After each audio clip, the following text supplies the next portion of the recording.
பெருநகர சென்னை மாநகராட்சியில் 2021ஆம் ஆண்டு மாண்புமிகு தமிழ்நாடு முதலமைச்சர் அவர்களால் மீண்டும் மஞ்சப்பை என்ற திட்டம் செயல்படுத்தப்பட்டு வந்தது.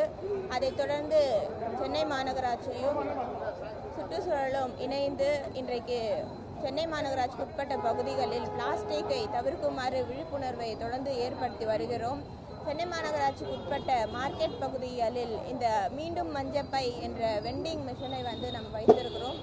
இதன் மூலியமாக மார்க்கெட் பகுதிகளில் இருக்கக்கூடிய பொதுமக்களோ இல்லை வியாபாரிகளோ இந்த மிஷின்லேருந்து மஞ்சப்பையை எடுத்துக்கொள்ளலாம். இது முதற்கட்டமாக சென்னை மாநகராட்சிக்கு உட்பட்ட பகுதியில் 25 மிஷன்கள் பொருத்தப்பட்டிருந்தது. இன்றைக்கு இரண்டாவது கட்டமாக 17 மிஷன்கள் பொருத்தப்பட்டிருக்கிறது.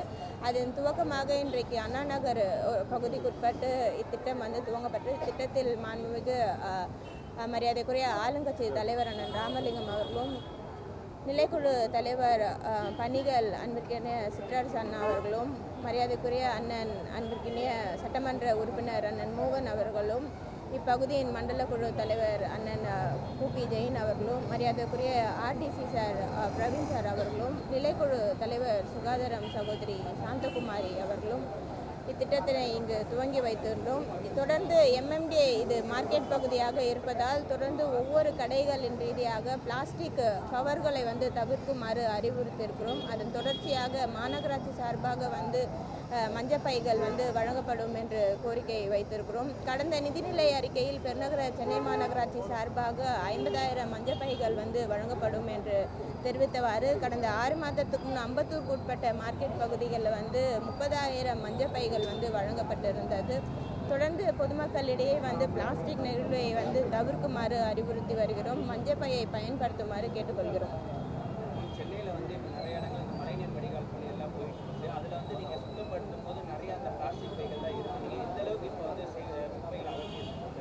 பிளாஸ்டிக்கை பொறுத்த வரைக்கும் இது நம்ம மனித இனத்துக்காக இருந்தாலும் சரி, எந்த ஒரு உயிரினமாக இருந்தாலும் சரி, அதுக்கு கேடு விளைவிக்கக்கூடியது தான் இந்த பிளாஸ்டிக் கழிவுகள். இந்த பிளாஸ்டிக் கழிவுகள் ஏற்படுறதுக்கு காரணம் நம்ம பொதுமக்கள் ஒன் டைம் பிளாஸ்டிக்கை அதிகமாக பயன்படுத்தக்கூடிய சூழல் இருப்பதால் தான். பொதுமக்கள் இந்த கடைக்கு செல்லும் பொழுது வீட்டிலேருந்தே ஒரு மஞ்சப்பை எடுத்துகிட்டு போனாலோ இல்லை எந்த ஒரு துணிப்பை எடுத்துகிட்டு போனாலோ அந்த துணிப்பையை கட்டாயமாக ஒரு 10 அல்லது 15 முறை அவர்கள் பயன்படுத்தலாம். ஆனால் பிளாஸ்டிக் கவர் பார்த்திங்கன்னா ஒரு முறை எடுத்துகிட்டு போயிட்டு அது மறுமுறை திருப்பி குப்பையில் தான் போடுறாங்க. அந்த குப்பைகள் எல்லாமே சில பகுதிகளில் கெனாலில் சேரக்கூடிய சூழல் இருக்குது. கெனால்லே நிறைய பேர் பிளாஸ்டிக் கவரெல்லாம் தூக்கி போடக்கூடிய சூழல் இருக்கிறது. அந்த மாதிரி தூக்கி போடக்கூடாது அப்படின்றது தான் பொதுமக்கள் நாங்கள் ஒரு வேண்டுகோளாக இந்நேரத்தில் வைக்கிறோம். தொடர்ந்து மாநகராட்சி சார்பாக இந்த கடைகளில் பிளாஸ்டிக் கவர் பயன்படுத்தக்கூடியவர்கள் மீது ஃபைன் பொருத்தப்பட்டு வருகிறது. கடந்த ஆண்டு மட்டுமே 1,10,00,000 கிட்ட மாநகராட்சி உட்பட்ட பகுதிகளில் ஃபைன் கலெக்ட் பண்ணப்பட்டிருக்கிறது. இந்த மாதத்தில் 12 நாளில் மட்டுமே 108 கிலோ பிளாஸ்டிக் பறிமுதல் செய்யப்பட்டு அபராதம்.